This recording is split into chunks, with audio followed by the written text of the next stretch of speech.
In 1763, Britain and her colonies toasted victory over France, yet the peace brought new taxes, troops, and questions about who would pay for a global empire. The Royal Proclamation drew a line through the Appalachian crest, frustrating land-hungry colonists who had fought beside redcoats for the Ohio country, only to meet a closed frontier. London's ministers argued the colonies should help retire war debt. Colonists countered that they had already bled in forest battles and forts from Niagara to Quebec. George Grenville's ministry tightened customs with the Sugar Act, promising lower nominal rates but sterner collection. Merchants in Boston and Newport learned to fear midnight tides and prying tidesmen. Colonists distinguished between external trade duties and internal taxes. Parliament heard the distinction as clever lawyering, while customs houses filled with new paperwork. The Currency Act restricted paper money in Virginia and the Carolinas, squeezing farmers who paid debts in scarce coin and deepening rural resentment toward distant policy. Virginia's gentry protested in restrained petitions. Massachusetts traders muttered in Warvicide coffeehouses that empire was becoming a partnership written only in London ink. The Stamp Act of 1765 taxed legal documents, newspapers, and dice. Suddenly, everyday paperwork bore an embossed seal that shouted Parliament's power. Patrick Henry's resolves in Virginia warned that only colonial assemblies could grant property. Printers from Charleston to Philadelphia reprinted his thunder as if it were scripture. Sons of Liberty coerced stamp distributors to resign. Effigies of Grenville and stamp men hung from Liberty poles, while crowds negotiated the boundary between riot and politics. Delegates gathered in New York for a Stamp Act Congress, drafting petitions that mingled pride in British liberty with a refusal to accept parliamentary taxation without consent.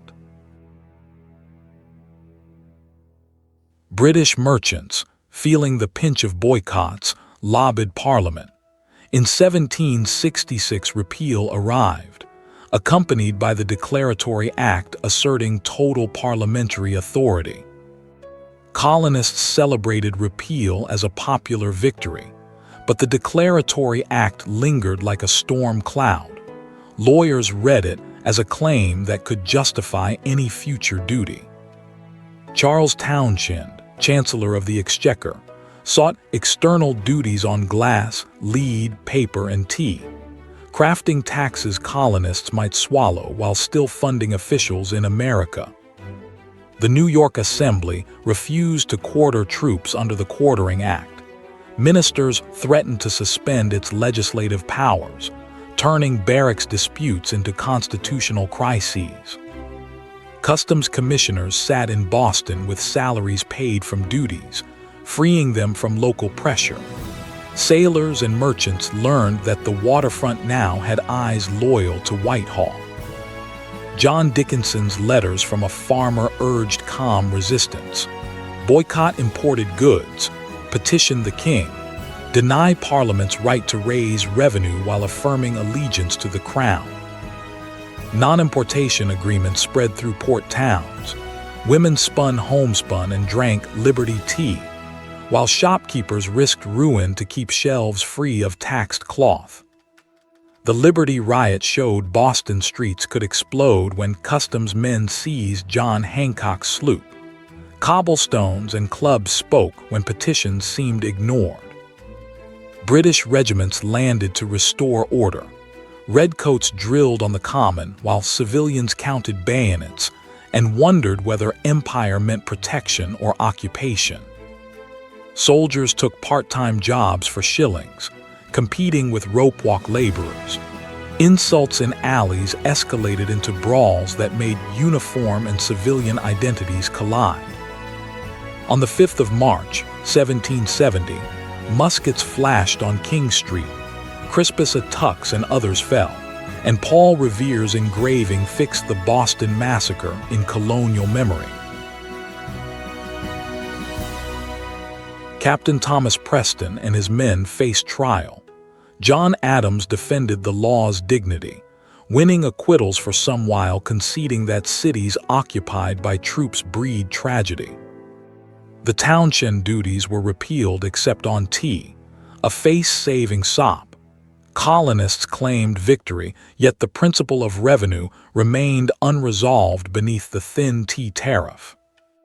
Committees of correspondence linked towns from Marblehead to Savannah, turning local grievance into a nervous system of rumor, resolve, and coordinated action. Rhode Island's Gaspee burned when a customs schooner ran aground. London offered to try suspects in England, alarming colonists who saw ancient trial rights dissolving. Virginia's House of Burgesses formed a standing committee to communicate with other colonies. Royal governors dissolved assemblies, only to see members reconvene in taverns. Tea ships became symbols. When the East India Company gained a monopoly and a lower duty, patriots read the scheme as bait to make them accept parliamentary taxation at tea time. In Boston, Dartmouth, Eleanor and Beaver waited at Griffin's Wharf. Mass meetings demanded the tea return to England, while Governor Hutchinson refused passes. On December 16, 1773, men disguised as Mohawks split chests in the cold harbor darkness. Tea stained salt water while London's temper rose. Parliament answered with the coercive acts. Boston's port closed until tea was paid for, charter altered, and royal officials shielded from local prosecution. The Quebec Act, though unrelated on paper, angered Protestant colonists who saw a Catholic, French-speaking province to the north as another ministerial plot against liberty. Rural Massachusetts convened in defiance at Concord. Militia companies drilled with an eye toward powder stored in provincial stores that both sides coveted. The First Continental Congress met in Philadelphia in autumn 1774, blending lawyers, planters, and merchants into a body that spoke for united colonies. Congress endorsed the Suffolk Resolves, backed Massachusetts, and crafted a continental association to enforce non-importation and non-exportation with committees in every county. King George declared New England in rebellion. Ministers prepared coercion, while some peers whispered that conciliation might still be cheaper than war. Colonial newspapers filled with resolves, sermons, and lists of offenders who broke the boycott. Community pressure replaced many statutes as the law of the marketplace. African Americans watched the crisis from fields and wharves. Some sought freedom by joining British lines later, while others hoped revolutionary language might widen liberty at home. Native nations weighed alliances. The Iroquois League and Southern nations faced land-hungry colonists on one side and British agents on the other in a tightening vice.